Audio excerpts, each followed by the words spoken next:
My name is Janet Arquitaray, taking the course of Bachelor of Science in Criminology Year 1. And now, I recite the article Rule 113, which is arrest, from Section 1 to 14, with use of blindfold.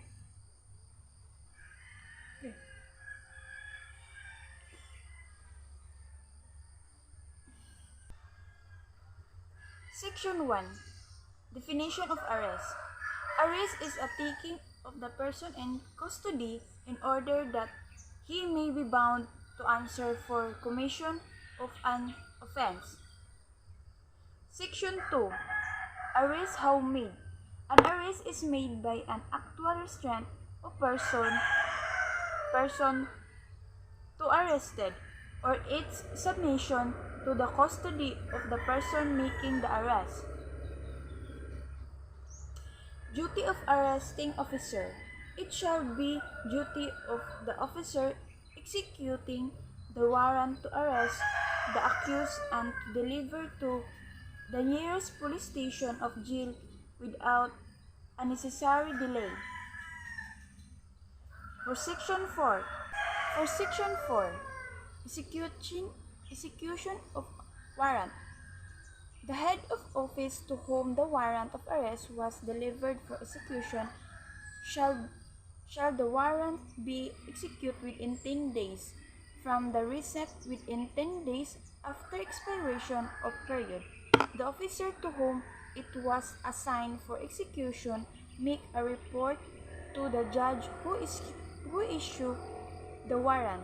In case of failure to execute the warrant, he shall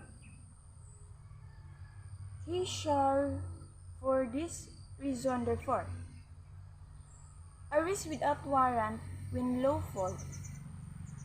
A peace of officer or private person may without a warrant arrest a person. Paragraph A. When his presence to the person to arrested is actually committed, or he's attempted to commit an offense. Number 5. Paragraph B.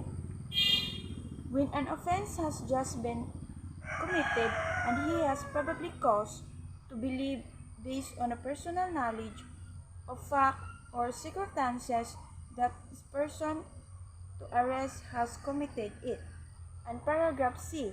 When the person to be arrested prisoner who has escaped from penal establishment or place where he is serving the final judgment, or temporarily confined from one confinement to another. 6. Time of taking arrest.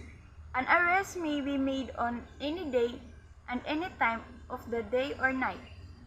For Section 7. Method of arresting by officer by virtue of warrant.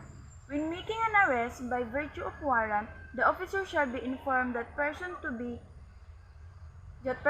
arrested, of the cause of the arrest, and fact that a warrant has been issued for his arrest, except when he flees or possibly resists before officer has opportunity to inform him, or when giving the such information will imperil the arrest.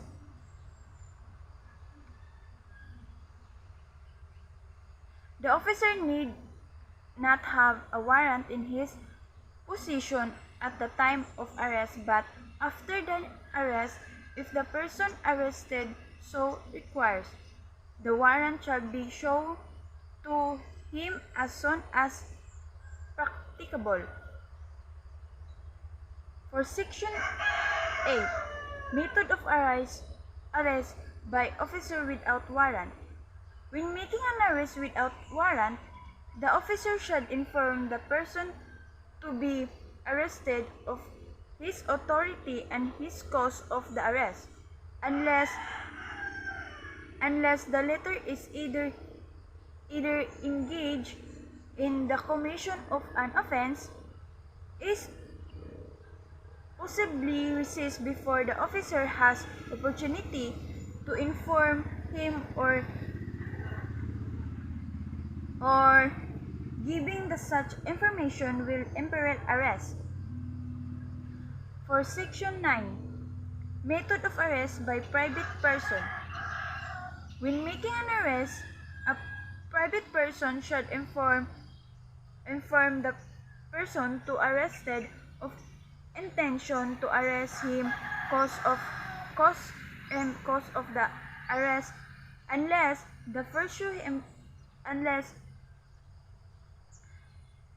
the letter of either engage in commission of an offense is pursued immediately after its commission, has escaped, has fled, possibly resist before the officer has opportunity to inform him, or giving such as information imperil the arrest. For Section 10, Officer may summon assistance. An officer making a lawful arrest may orally summon as many persons as he deems necessary to assist him in effecting the arrest. Every person summoned by an officer should arrest him in effecting the arrest when he can render such as assistance without detriment to himself. Section 11. Right of officer to break into building or enclosure. An officer, in order to make an arrest, either by virtue of warrants or without a warrant as provided in Section 5, may break into any building or enclosure where person to be arrested or is reasonably believed to be, if he refuse admittance thereto after announcing his authority and purpose. For Section 12, right to break out from building or enclosure. Whenever all officer has entered the building or enclosure in accordance with the preceding section, he may break out there or from necessary to liberate himself. For Section 13, arrest after escape or rescue. If a person lawfully arrested, escape or refuse or rescue, any person may immediately purpose or retake without a warrant at any time and any place within the Philippines. For Section 14, right of attorney or relative to visit person arrested. Any member of the Philippine Bar shall, at the request of person arrested of acting his behalf, have a right to visit and confer privately with such as person in the jail or any other place or custody at any hour of day or night, subject reasonable regulation. A relative of the person arrested can also exercise the same right. So that's all. Thank you.